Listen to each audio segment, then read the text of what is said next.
90 Day Fiancé, Happily Ever After? Star Julia Trubkina is no longer in the US, following the untimely death of her family member. Julia is from Russia but was working in South Korea when she was introduced to Brandon Gibbs. Julia came to America on 90DF Season 8 to marry Brandon and has since lived in Virginia. Julia often expressed displeasure with her living situation, commenting things like, "I go Russia" during arguments with Brandon. Immediately after her being announced as a 90-day fiancé, happily ever after, Season 9 cast member, Julia, seems to have finally returned home. Meet my family. Julia surprised her Instagram followers with a post featuring her and her family members from Belgrade, Serbia. Julia wrote, "I think only I can bring people together who haven't communicated with each other for years." As a caption for the photos showing her posing with her parents and sibling, Julia appeared happy in the pictures after spending the last few weeks grieving the death of her dog Simba. However, Julia's followers couldn't help but notice that Brandon was not a part of these family photos.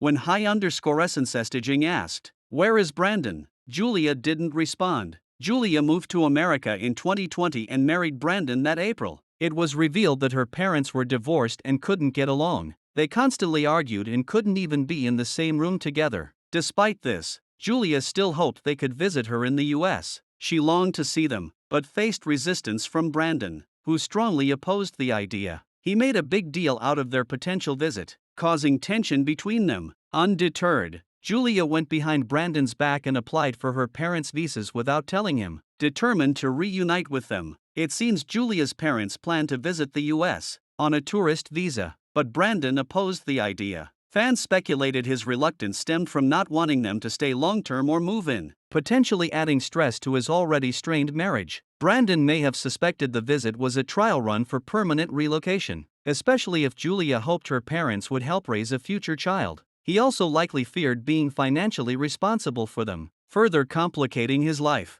Their presence could have intensified existing tensions in the relationship. Julia gave up on the idea of becoming a mother after a doctor told her she'd never have a baby due to health complications, though Brandon urged her to seek a second opinion. Julia didn't seem interested and instead embraced being a pet parent. The sudden loss of her dog Simba to a stroke deeply affected her mental health. She may have flown to see her family to cope with the grief of losing her son. However, it's unclear why Brandon didn't join her or whether this new strain will feature in their 90 Day Fiancé, Happily Ever After storyline.